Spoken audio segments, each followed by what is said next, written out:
नमस्कार, आप देख रहे हैं ग्रैंड एशियन न्यूज और मैं हूं आपके साथ सुमन यादव। खबरों में आगे बढ़ने से पहले आइए एक नजर डालेंगे आज की बड़ी खबरों पर।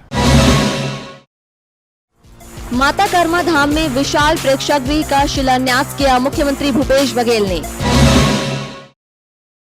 खैरागढ़ उपचुनाव जीतने के लिए राजनीतिक दलों ने बिछाई बिसात, मतदाताओं को साधने के लिए बनाई जा रही रणनीति। बलौदाबाजार जिले के लवन में साहू समाज के नए पदाधिकारियों को शपथ दिलाने के लिए हुआ आयोजन। और कोरबा में रेल सुविधा को लेकर उपेक्षापूर्ण बर्ताव कर रहा रेलवे, लोगों के हित में सांसद लड़ेंगे सड़क की लड़ाई।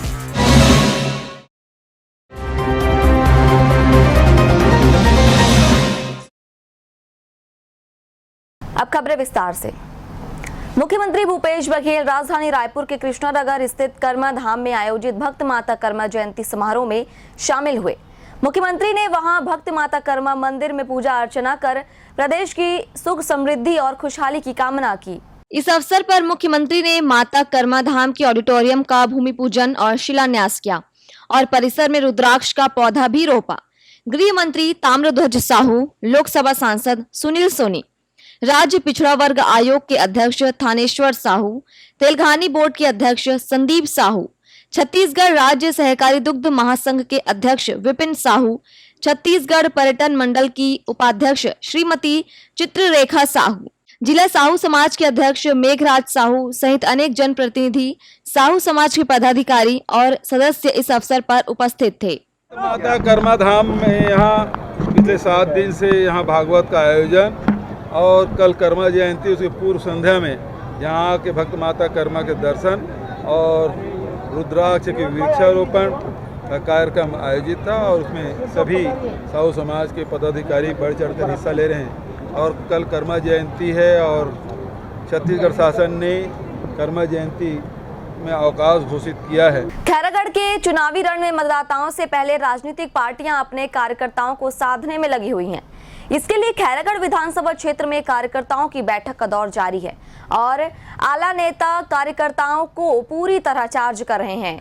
राजनीतिक पार्टियों के लिए कार्यकर्ता ही उनकी फौज हैं, जो जमीनी स्तर पर अपने लक्ष्य को भेदने के लिए काम करते हैं। ऐसे में कार्यकर्ताओं को खैरागढ़ के चुनावी रण में चार्ज करने के लिए विभिन्न राजनीतिक दल जुटे हुए हैं। कार्यकर्ता सम्मेलनों के माध्यम से मतदाताओं से पहले राजनीतिक दल अपने कार्यकर्ताओं को साधने में लगे हुए हैं। भारतीय जनता पार्टी और कांग्रेस पार्टी सभी अपने अपने कार्यकर्ताओं को बूथ स्तर पर मजबूत करने के लिए चुनावी मंत्र भी दे रहे हैं। दिन भर बैठकों का दौर जारी है तो देर रात तक भी कार्यकर्ता सम्मेलन आयोजित किए जा रहे हैं। कार्यकर्ताओं को सम्मेलन के माध्यम से बताया जा रहा है कि किस तरह से बूथ स्तर पर जाकर एक एक मतदाता को अपनी पार्टी के पक्ष में करना है।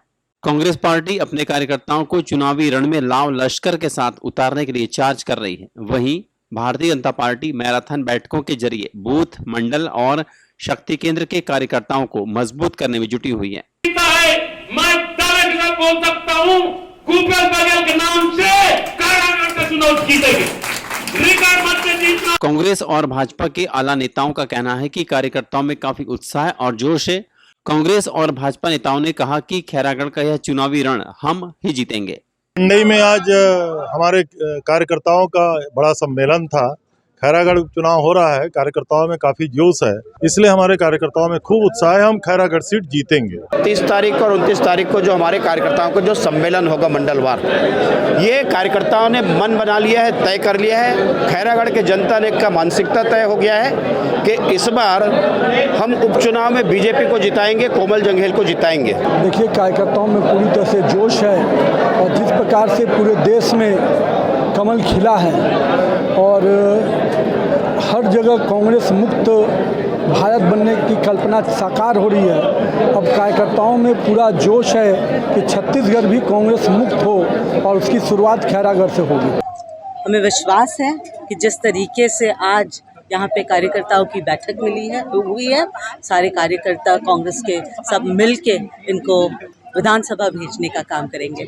वर्ष 2018 के खैरागढ़ विधानसभा आम चुनाव में भाजपा और कांग्रेस दोनों को शिकस्त मिली थी और जनता कांग्रेस के प्रत्याशी देवव्रत सिंह इस सीट पर विजयी हुए थे। जनता कांग्रेस के सामने दूसरे क्रम पर भारतीय जनता पार्टी के प्रत्याशी कोमल जंघेल सिर्फ 870 वोट से हार गए थे। लेकिन यहां पर कांग्रेस को करारी हार का सामना करना पड़ा था। वर्ष 2018 के विधानसभा चुनाव के आंकड़ों के मद्देनजर अब भाजपा और कांग्रेस इस चुनावी रण में मजबूती के साथ उतरने के लिए अपने सिपाहियों के कंधों को पहले ही मजबूत करने में लगी हुई है। यही कारण है कि दोनों ही पार्टियों में कार्यकर्ता सम्मेलनों और बैठकों का दौर जारी है। अप्रैल महीने के दूसरे सप्ताह में यहां पर वोटिंग होना है। देखना होगा कि खैरागढ़ की जनता इस बार किस पार्टी का साथ देती है। खैरागढ़ से ग्रैंड एशियन न्यूज के लिए हाफिज खान की report. National front of trade union के राष्ट्रीय अध्यक्ष दीपक जायसवाल और प्रदेश अध्यक्ष ईश्वर सिंह चंदेल ने कोरबा में मीडिया से चर्चा करते हुए बताया कि 28 और 29 मार्च को होने वाली कोल सेक्टर की ऑल इंडिया स्ट्राइक अवैध है, इसके कोई मायने नहीं है और हड़ताल से कुल मिलाकर श्रमिकों को नुकसान होना तय है। उन्होंने बताया कि हड़ताल की आड़ में कई लोग दलाली का काम कर रहे हैं। इस बारे में उनके पास पर्याप्त सबूत है। का उद्देश्य है कि ये राष्ट्रव्यापी हड़ताल है, ये मजदूरों के हित में नहीं है, क्योंकि खासतौर पे औद्योगिक जो पब्लिक सेक्टर है उनके हित में नहीं है, क्योंकि ये गैर कानूनन हड़ताल है। इससे मजदूरों को नुकसान हो सकता है फायदे की अपेक्षा। कोल बॉसरी देश में है, कोल हैंडलिंग प्लांट बॉस में है, ट्रांसपोर्टिंग में बहुत बड़ा है, स्टॉक का बहुत बड़ा है। तो ये लोग जाके ये नहीं बताते कि साहब हम जो समझौता करेंगे उसमें उसके मालिक नहीं आ रहे हैं और वो कमेटी कानूनन नहीं है, JBCCI की कमेटी, और हम समझौता कर लेते हैं। और उसके बाद में जब हम केस लगाते हैं कि आप ज़्यादा दूर मत जाइए, मैं केस लगाता हूँ यहाँ की बॉसरी के ऊपर में कि साहब ये राष्ट्रीय कोयला वेतन समझौता राष्ट्रीय स्तर का ये समझौता लागू होता है, तो वो कहता है मेरे ऊपर तो लागू नहीं होगा, क्योंकि कानून में प्रावधान है कि जो यूनियन और मैनेजमेंट जब रहेंगे समझौते में तभी लागू होगा। तो ये दलाली नहीं है तो क्या है? अगर सब कुछ ठीक ठाक रहा तो आने वाले कुछ महीनों के भीतर ही कोरबा की ESIC हॉस्पिटल का संचालन शुरू हो जाएगा। कोरबा सांसद ज्योत्सना चरणदास महंत ने कहा कि इस संबंध में कलेक्टर से बात हो चुकी है और वो जल्द ही केंद्रीय मंत्री से भी बात करेंगी। कोरबा के मजदूरों और आम जनता के लिए बना ESIC अस्पताल का संचालन जल्दी शुरू होने वाला है। कोरबा सांसद ज्योत्सना चरणदास महंत ने खुद यह बात कही है। उन्होंने बताया कि कलेक्टर से इस संबंध में चर्चा हुई है और उन्होंने भरोसा भी जताया है कि कोरबा की जनता के लिए इस अस्पताल का संचालन जल्द ही शुरू कर दिया जाएगा। इस संबंध में उन्होंने केंद्रीय मंत्री भूपेंद्र यादव से भी बात करने की बात कही है। ESIC मैनेजमेंट के अधिकारियों से जब मैं आई थी तो उनसे विस्तार में मेरी चर्चा हुई थी और उनको हैंडओवर करने के लिए मेरी कलेक्टर से भी बात हो चुकी है, क्योंकि वो कोविड सेंटर था और अब चूँकि वो खाली है और उसको पूरी तरीके से वो हमें इस प्रक्रिया के बाद वो कलेक्टर ESIC को सौंपने के लिए प्रबंधन को तैयार हैं। तो उनसे मेरी इस बारे में चर्चा हो चुकी है और इसमें जल्द ही मैं OPD चालू करने का प्रयास करूंगी और कहूंगी अधिकारियों से कि जल्द से जल्द चालू करें, ताकि हमारी यहाँ मजदूरों को, हमारी पब्लिक को परेशानी ना हो। इस विषय में मैं केंद्रीय मंत्री भूपेंद्र यादव जी से भी समय मांगी हूँ और हो सकता है कि मुझे 1-2 दिन में वो समय दे दें, तो उनसे मिल करके मैं इस हॉस्पिटल के उद्घाटन की भी तैयारी करना चाहती हूँ और ये हमारे यहाँ पर सौंप दिया जाए इस काम के लिए, ताकि यहाँ की पब्लिक को, मजदूरों को पूरी तरीके से वो सुविधाएं मिलें जो उनका अधिकार है। अस्पताल का उपयोग कोविड सेंटर के रूप में किया जा रहा था, इस कारण उसका संचालन सुचारू रूप से नहीं हो पा रहा था। अब जब कोविड का प्रकोप समाप्त हो गया है तो जल्द ही उसके शुरू होने का रास्ता साफ हो गया है। अब देखना यह है कि अस्पताल में लोगों का उपचार कब तक शुरू हो पाता है। ग्रैंड एशियन न्यूज के लिए रामेश्वर साहू के साथ अविनाश प्रसाद की रिपोर्ट। बांगो थाना क्षेत्र में हुए सड़क हादसे के दौरान माजदा सवार चालक और परिचालक गंभीर रूप से घायल हैं। दोनों दुर्ग से मुरुम लेकर लौट रहे थे, तभी ग्राम केहरिया के पास उनकी वाहन पलट गई। हादसे में चालक को गंभीर चोट लगी, जबकि परिचालक स्टीयरिंग में फंस गया, जिसे पुलिस और स्थानीय लोगों के माध्यम से जैसे तैसे बाहर निकाला और मोरगा के अस्पताल में भर्ती कराया, जहां उसका उपचार जारी है।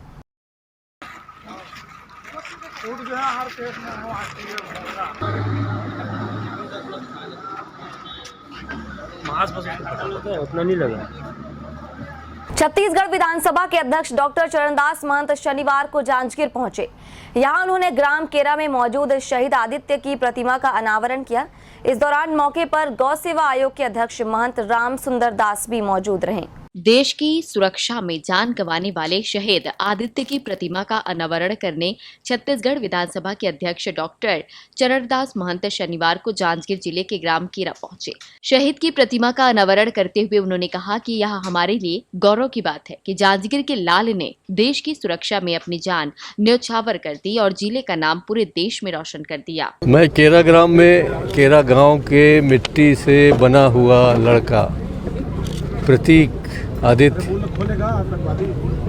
जो हमारे भारत माँ के सेवा के लिए गया था और वहाँ शहीद हो गया, उसके प्रतिमा के अनावरण के लिए हम लोग आए हैं। मुझे बहुत खुशी है कि इस क्षेत्र के और आसपास के सभी पिछड़े वर्ग के लोग अपनी धरती माँ को पूरा सम्मान देते हैं, राष्ट्र को सम्मान देते हैं और यहाँ से ज़्यादा सैनिक बनने के लिए जा रहे हैं। ये हम सब के लिए बहुत खुशी की बात है और प्रतीक का प्रतिमा देखकर हमारे यहाँ के नौजवान आने वाले समय में देशभक्त बने, देशभक्त की भावना उसमें शामिल हो, उनके हृदय में आए और एक मानवता की सेवा में अपना जीवन बिताएं, ये मेरी शुभकामना है। इस दौरान मौके पर राज्य गौ सेवा आयोग के अध्यक्ष महंत डॉक्टर राम सुंदर दास भी मौके पर मौजूद रहे, जिन्होंने शहीद आदित्य के रण कौशल की जमकर सराहना की। ग्रैंड एशियन न्यूज के लिए जांजगीर से महेंद्र कुमार के साथ भरत से चौहान की रिपोर्ट। जांजगीर जिले की अकलतरा पुलिस ने उस युवक को गिरफ्तार कर लिया है जिसने मुस्लिम समुदाय की धार्मिक आस्था को ठेस पहुंचाने का काम किया था। युवक ने नबी के ऊपर व्हाट्सएप ग्रुप पर आपत्तिजनक टिप्पणी की थी, जिसके बाद आक्रोशित भीड़ ने युवक को जमकर पीटा, फिर पुलिस के हवाले कर दिया। इस मामले में पुलिस द्वारा जरूरी कार्रवाई की जा रही है। एक्शन होती है कि नहीं होती है, उसको फिर थाना समझे और उसको फिर बाकी हम लोग समझे। उसमें हमको लड़ाई झगड़ा होते रहेगा, हमारी कोई दुश्मनी नहीं है। ये भी हमारा एक भाई है, लेकिन इन्होंने जो फॉरवर्ड किया है उसको मैसेज को किसने व्हाट्सएप किया है, तो किसने फॉरवर्ड किया है उसको ये महाराज बताएंगे। ग्रुप चल रहा है सर पूरा उसका व्हाट्सएप। हत्या की नीयत से महिला के सिर पर पत्थर से हमला कर गंभीर रूप से घायल करने वाले आरोपी को पुलिस ने गिरफ्तार कर लिया है।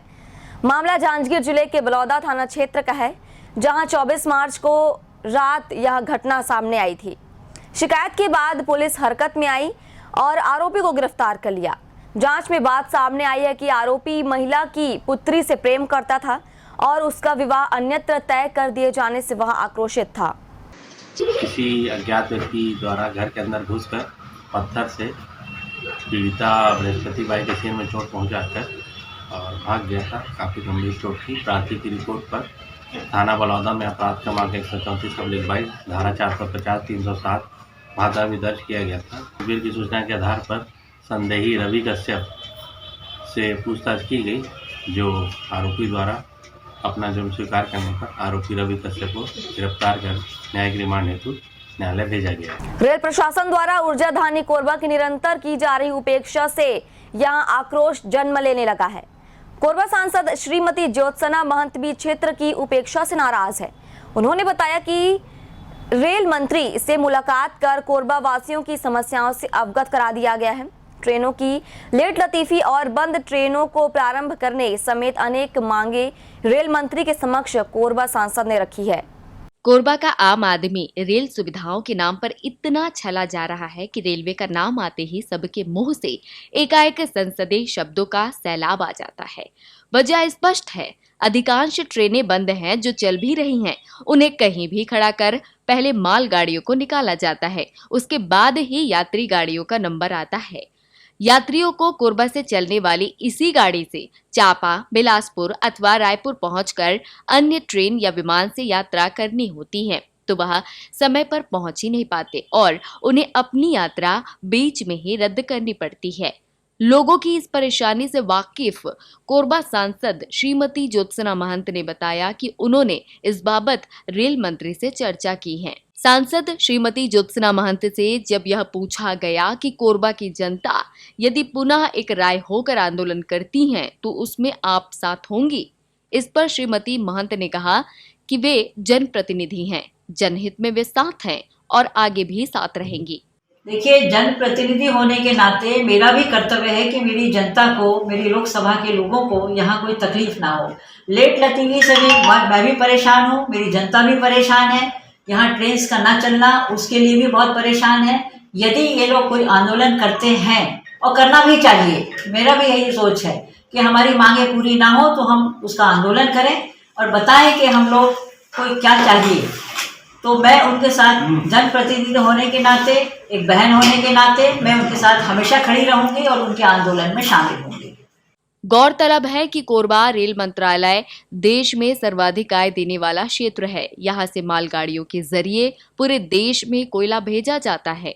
मालगाड़ियों के कारण तमाम समस्याओं का सामना करने वाले कोरबा वासी को रेल सुविधाओं से वंचित रखा जाता है। जो सुविधाएं दबाव में आकर रेल प्रबंधन देता भी है, उसका भी लाभ लोगों को कम ही मिल पाता है। यही कारण है कि कोरबा का आम आदमी हो या खास, सबके मन में रेल प्रबंधन के प्रति घृणा और आक्रोश का भाव हर वक्त विद्यमान रहता है। बहरहाल कोरबा सांसद श्रीमती ज्योत्सना महंत के कठोर रुख को देखते हुए आशा है कि रेल प्रबंधन जनहित में कुछ न कुछ कदम अवश्य उठाएगा और यदि ऐसा नहीं हुआ तो फिर कोरबा की जनता एक बार फिर से कोरबा विकास समिति के बैनर तले सभी सियासी दलों, श्रमिक संगठनों, सामाजिक संगठनों, गणमान्य और प्रबुद्ध लोगों के साथ आम लोगों के कंधे से कंधा मिलाकर आंदोलन के लिए विवश होगा। Bureau report, grand Asian news. पशु आहार की आड़ में गांजे की तस्करी करने वालों को पकड़ते हुए बिलासपुर की सिरगिट्टी पुलिस ने 4 क्विंटल 10 किलोग्राम गांजा बरामद किया है। बरामद गांजे की कीमत करीब 41 लाख रुपए बताई जा रही है। बिलासपुर पुलिस को मुखबिर से सूचना मिली थी कि एक सफेद टाटा मिनी ट्रक में उड़ीसा रायगढ़ की ओर से गांजे का परिवहन किया जा रहा है। सूचना के बाद साइबर यूनिट प्रभारी हरविंदर सिंह की अगुवाई में टीम ने मौके पर घेराबंदी की। धुमा तिराहे पर तड़के 4:30 बजे मुखबिर द्वारा बताया गया कि वाहन नजर आया। टाटा ट्रक क्रमांक CG4 JC 4014 को पुलिस ने रोकने का इशारा किया तो ट्रक का चालक बैरिकेड तोड़कर फदहाकार रोड की ओर भागने लगा। पुलिस ने तुरंत उसे ट्रक के आगे एक और ट्रक खड़ा कर उसे रोका। सामने ट्रक खड़ी देखकर भाग रहा ट्रक ड्राइवर कूदकर भागने लगा, लेकिन पुलिस ने उसे धर दबोचा। पुलिस ने पकड़े गए मार्केट शाही देवगढ़ उड़ीसा निवासी डॉक्टर बेहरा से पूछताछ की तो उसने बताया कि ट्रक में पशु आहार भरा हुआ है, जिसे वह तखतपुर के किसी पोल्ट्री फार्म में छोड़ने जा रहा है। जब पुलिस ने ट्रक की तलाशी ली तो 60 बोरी पशु आहार के नीचे 12 बोरियों में 1-1 किलोग्राम के पैकेट की शक्ल में कुल 4 क्विंटल 10 किलोग्राम गांजा बरामद मिला, जिसकी कीमत 41 लाख रुपए से अधिक है। जांच में भी पाया गया कि ट्रक का नंबर भी फर्जी था। पशु आहार के बीच में लगभग 4 क्विंटल जो गांजा है वो छिपा करके रखा गया था और उसे पुलिस ने बरामद किया और ड्राइवर जो था जिसका नाम डॉक्टर बेहरा है वो देवगढ़ उड़ीसा का निवासी है, उससे पूछताछ किया गया जिसमें उसने बिलासपुर के 2 गांजा में पहले भी जिन पर कार्रवाई हुई थी ऐसे 2 अन्य लोगों के नाम बताए, हरीश साहू और विष्णु सोनी। और इसमें बिलासपुर पुलिस ने जो है NDPS से कार्रवाई की है और गांजा का कीमत लगभग 41 लाख रुपए है और जो टाटा मिनी ट्रक बरामद किया है उसका 19 लाख, कुल मिलाकर 60 लाख की मसरूफा जब्त की गई है। ट्रक मालिक और ट्रक दोनों संबलपुर उड़ीसा के हैं। जब ट्रक ड्राइवर से पूछताछ की गई तो उसने माना कि वह पिछले कई महीनों से मोपका निवासी हरीश साहू और बलौदा निवासी विष्णु सोनी के लिए उड़ीसा से गांजे की तस्करी कर रहा है। आज भी वह इन दोनों गांजा तस्करों के लिए गांजा लेकर आ रहा था, लेकिन पुलिस द्वारा पकड़ लिया गया। पुलिस ने गांजा के अलावा 19 लाख रुपए कीमत टाटा मिनी ट्रक को भी जब्त कर लिया है। इस तरह कुल जब्त संपत्ति की कीमत 60 लाख रुपए हो गई है। Bureau report, grand Asian news. Korba सांसद ज्योत्सना महंत कोरबा प्रवास पर रही। इस दौरान बड़ी संख्या में लोग उनसे मिलने उनके निवास पर पहुंचे और अपनी समस्याओं के समाधान के लिए सांसद को ज्ञापन सौंपा। सांसद निवास पर रविवार को लोगों का जमघट लगा रहा। कोरबा प्रवास पर पहुंची सांसद के निवास पर बड़ी संख्या में लोग और जनप्रतिनिधि अपनी समस्याएं लेकर पहुंचे। सांसद ने भी सबकी समस्याओं को गंभीरता से सुना और उसके निराकरण को लेकर अधिकारियों को जरूरी निर्देश दिए।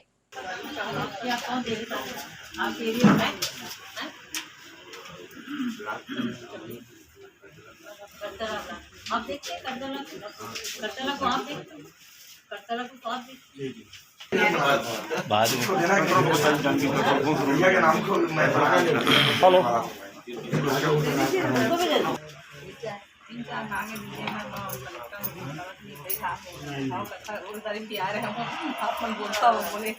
इस दौरान मौके पर सांसद ज्योत्सना चरणदास महंत के साथ ही विधानसभा अध्यक्ष डॉक्टर चरणदास महंत, राजस्व मंत्री जयसिंह अग्रवाल समेत बड़ी संख्या में नागरिक मौजूद रहे। ग्रैंड एशियन न्यूज के लिए रामेश्वर साहू की रिपोर्ट। स्वच्छता और पर्यावरण संरक्षण को लेकर नगर निगम कोरबा ने किसी भी तरह से समझौता नहीं करना तय किया है।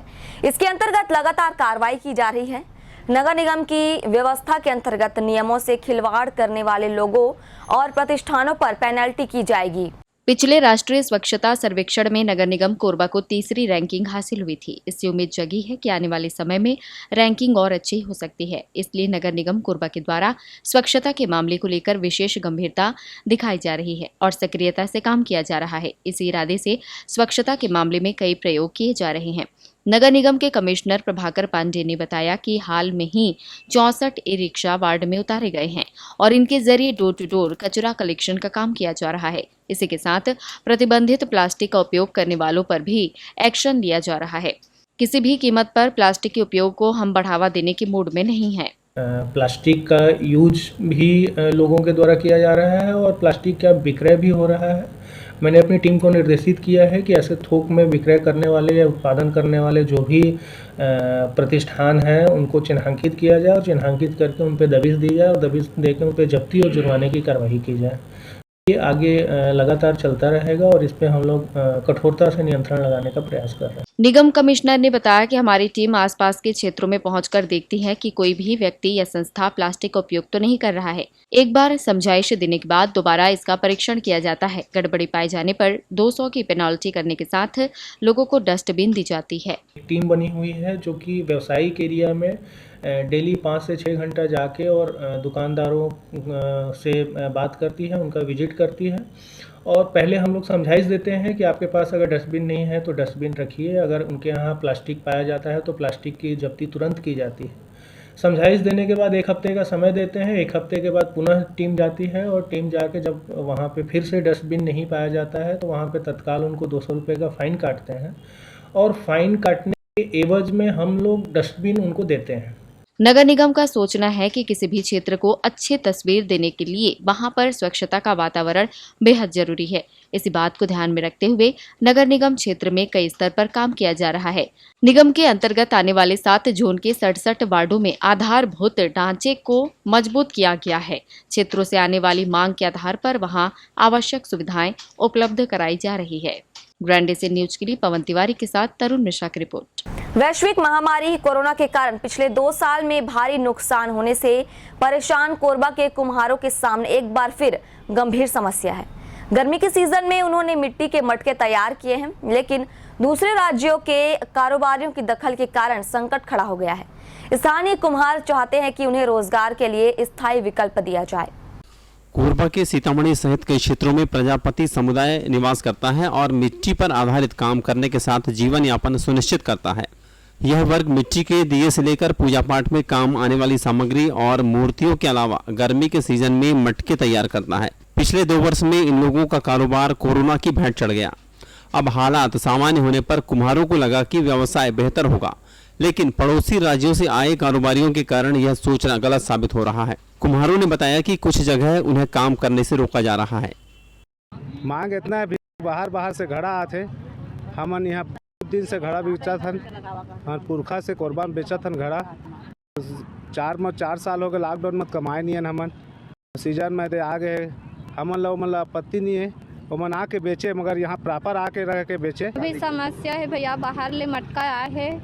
हमन बरसात में दुकान लगा था, गर्मी में दुकान लगा था और बाहर ले मटका आए चौक में लगा दे है। अभी 4 महीना हमन के कमाई रहते, पूरा कमाई के दिन में ना बाहर के मटका वाला आके बेच लेते और हमन पूरा देखा रह जाता। पूरा चौक में लगा ले, हमन के धंधा कोई चलते नहीं है। कुम्हारों की मांग है कि जो लोग बाहर से आए हैं उन्हें वापस भेजने की कार्रवाई की जानी चाहिए।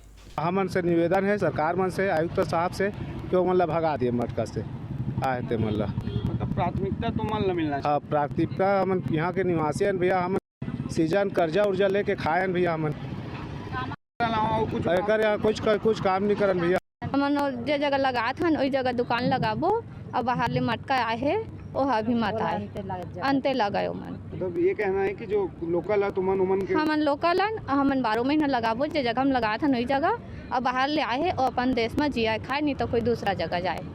स्थानीय कुम्हार व्यक्तिगत कारणों से अपनी समस्या बता रहे हैं और व्यवसाय पर पड़ रहे असर को लेकर विकल्प की मांग कर रहे हैं, लेकिन असली सच्चाई ये है कि भारत का संविधान यहाँ के नागरिकों को किसी भी हिस्से में जाकर रहने, शिक्षा प्राप्त करने और आजीविका के विकल्प तय करने की स्वतंत्रता देता है। विभिन्न प्रदेशों में अलग अलग दिशा के लोगों के द्वारा व्यवसाय करने के उदाहरण सामान्य रूप से देखने को मिल जाते हैं। ऐसे में कुम्हारों के द्वारा तैयार किए गए उत्पाद को लेकर जो कुछ तस्वीर यहाँ पर बनी हुई है उस पर नियंत्रण कर पाना सरकारी अमले के लिए संभव प्रतीत नहीं होता। ग्रैंड एशियन न्यूज की पवन तिवारी की रिपोर्ट। वसंती नवरात्र पर्व के साथ हिंदू नववर्ष का शुभारंभ होगा। इस अवसर को खास बनाने के लिए कई आयोजन किए जाने हैं। इसके लिए तैयारियों का दौर शुरू हो गया है। कोरबा नगर से लेकर उपनगरीय क्षेत्रों और ग्रामीण अंचल में भगवा ध्वज के साथ साज सज्जा की जा रही है। हिंदू नववर्ष पर चौतरफा भव्य शोभा यात्रा निकाले जाने की योजना है। कोविड कालखंड के साए में 2 वर्ष बीतने के बाद हालात सामान्य हुए हैं। ऐसे में प्रशासन ने सभी तरह के प्रतिबंधों को हटा लिया है और कुछ नियमों के साथ गतिविधियों के आयोजन की छूट दी है।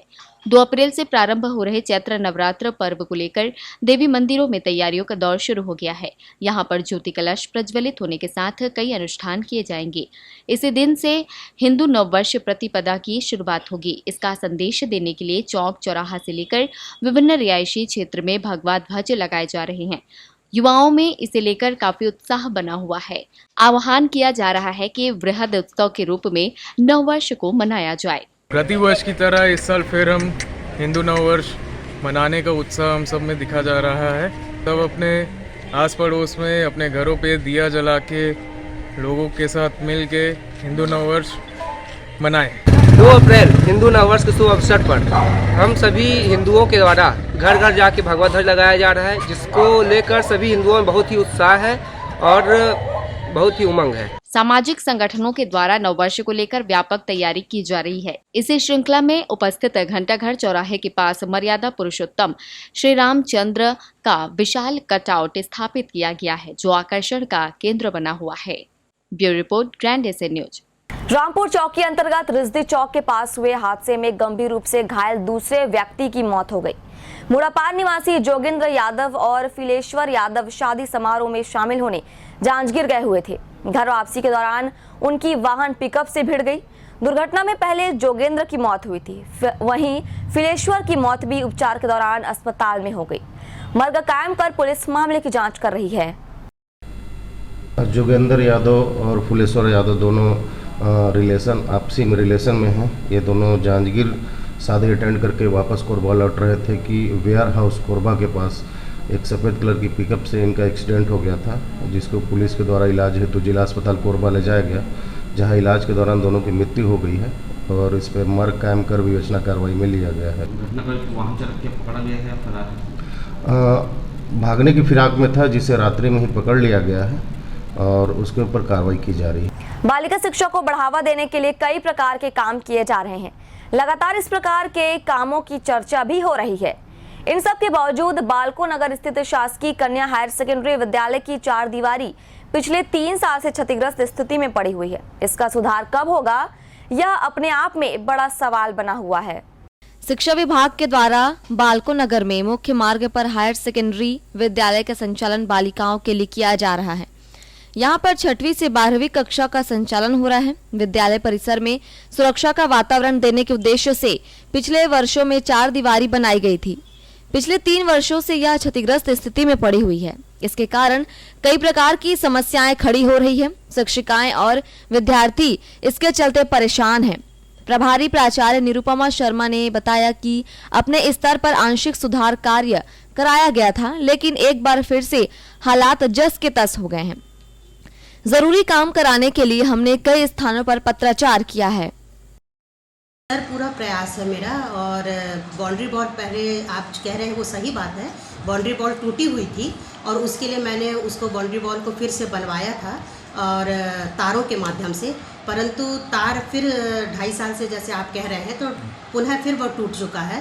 और उसके लिए फिर मैं अपने वार्ड क्रमांक 39 के पार्षद लोकेश्वर चौहान सर से और हमारे SMDC के जो सदस्य हैं, अध्यक्ष हैं, वो सदस्यों से भी और अध्यक्ष महोदय से श्री पंचराम आदित्य सर से भी मैं चर्चा की हूँ और उनका भी प्रयास है कि बाउंड्री वॉल जल्दी से जल्दी बन जाए। दूसरी ओर SMDC बालको नगर के अध्यक्ष पंचराम आदित्य का कहना है कि जिला शिक्षा अधिकारी के कार्यकाल में 16 बिंदुओं पर जानकारी मांगी गई थी। हमने कई प्रकार के सुझाव शिक्षा अधिकारी को दिए थे। हैरत की बात तो यह है कि इस विद्यालय के विकास के लिए किसी प्रकार की कार्रवाई नहीं की गई है। के लिए हमने हमारे शिक्षा अधिकारी सतीश पांडे सर थे, तब से हमने लेटर लगा कर रखे थे। मैंने सतीश पांडे सर का कई बार मीटिंग अटेंड किया। उन्होंने अपने स्कूल को सजाने के लिए, चमकाने के लिए मांग तो बोलते थे, हमने 16 बिंदुओं पे मांग रखा था तो, लेकिन एक भी बिंदु का काम पूरा नहीं हुआ है और खाली आश्वासन मिलता है, काम नहीं होता है। भले हमें शाला विकास समिति के अध्यक्ष बना दिया गया है, लेकिन हमारे द्वारा कोई काम नहीं हो पा रहा है। यह बात अलग है कि बालको नगर शहरी क्षेत्र की सुरक्षा को लेकर पुलिस ने नागरिकों के सहयोग से 3000 से ज्यादा CCTV कैमरे आसपास में लगवाए हैं। इन सब के बावजूद मुख्य मार्ग पर स्थित कन्या विद्यालय को सुरक्षित वातावरण दिए जाने की जरूरत महसूस की जा रही है। इसलिए यहाँ की क्षतिग्रस्त बाउंड्री वॉल को अविलंब ठीक कराने के बारे में संबंधित अधिकारियों और संस्थाओं को ध्यान दिए जाने की जरूरत है। ग्रैंड एशियन न्यूज के लिए बालको से कंकर शर्मा की रिपोर्ट। शादी का झांसा देकर नाबालिग का दैहिक शोषण करने के मामले में पुलिस ने आरोपी को गिरफ्तार कर लिया है। मामला जांजगीर जिले के पामगढ़ थाना क्षेत्र का है, जहां 10 दिसंबर को पीड़िता ने बिलाईगढ़ निवासी आरोपी जितेंद्र भारती के खिलाफ थाने में शिकायत दर्ज कराई थी। चूंकि आरोपी हैदराबाद भाग गया था, होली में जब वह घर वापस आया तब पुलिस ने उसे गिरफ्तार कर लिया। आरोपी के खिलाफ 376 के साथ ही पास्को एक्ट का अपराध कायम कर जरूरी कार्रवाई की जा रही है। पामगढ़ क्षेत्र की नाबालिग पीड़िता ने रिपोर्ट दर्ज कराया कि ग्राम दौगधान थाना बिलाईगढ़ क्षेत्र का आरोपी जितेंद्र कुमार भारती बला फुसलाकर भगाने जाकर अपने घर में जबरन शारीरिक शोषण बलात्कार किया है। रिपोर्ट पर अपराध पंजीबद्ध कर जैसे ही आरोपी को पता चला, आरोपी कमाने खाने के बहाने हैदराबाद तरफ भाग गया था। मुखबिर से सूचना मिली कि आरोपी होली त्योहार में अपने घर आया हुआ है।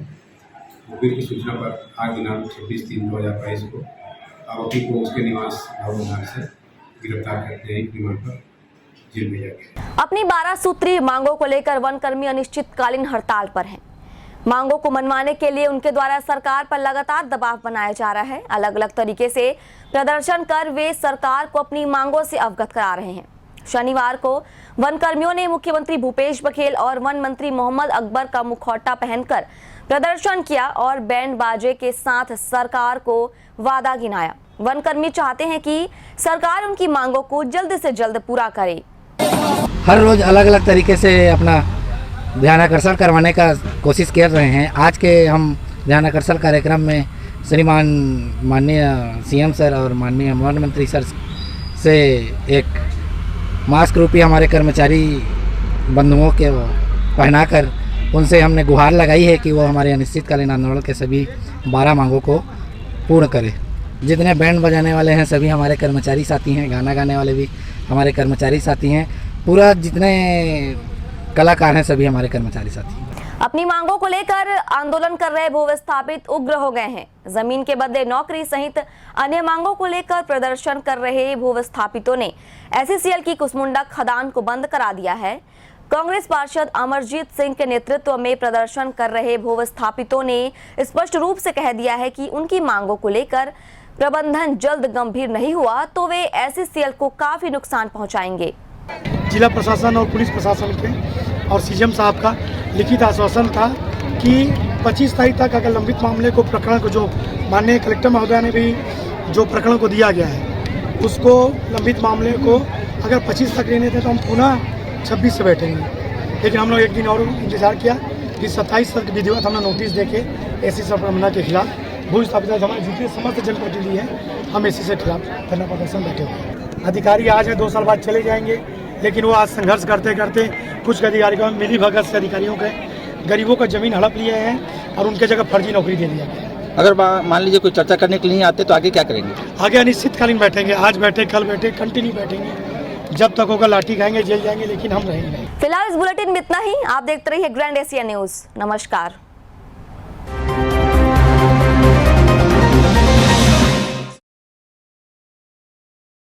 अल्लाह या ईश्वर ने चाहा तो किसी को खून के आंसू पीने नहीं दूंगा। कोई ज्योतिष पंडित तांत्रिक मुझसे पहले काम करके दिखाए, उसे 31 लाख रुपए का नगद इनाम। भटको चाहे जिधर, काम होगा सिर्फ एक फोन पर, मात्र 7 घंटों में 21 साल से तजुर्बेकार बाबा जुबेर खान के पास। फैक्ट्री में आग लगने के कारण इनकी कंपनी बंद हो गई, न नौकरी मिली न पगार, घर में तो खाने के भी हाल हो गए। तभी किसी ने बाबा जुबेर खान जी का नंबर दिया। उनसे मिलते ही मेरे पति को एक बड़ी कंपनी में नौकरी मिल गई। मेरा बेटा एमपी में फर्स्ट क्लास में पास हो गया। मैं जिससे प्यार करती थी उसे से शादी करना चाहती थी, लेकिन क्या करे, हमारी शादी के लिए ना मेरे घर वाले राजी थे ना उनके। तभी मेरे एक दोस्त ने मुझे बाबा जुबेर खान जी का नंबर दिया। उनकी रजामंदी से हमारे घर वालों ने हमारी शादी बड़े ही धूमधाम से करवा दी। जैसे नौकरी, कारोबार, सास बहू है, पति पत्नी में अनबन, सौतन व दुश्मन को दिन में तारे दिखलाना, देश विदेश की यात्रा में रुकावट, बीमारी में दवा का ना लगना, सोते हुए डरावने सपने आना, जमीन जायदाद व कोर्ट कचहरी के झगड़े, लव मैरिज जैसी जटिल से जटिल समस्याओं का मात्र 7 घंटों में बस एक फोन पर घर बैठे समाधान।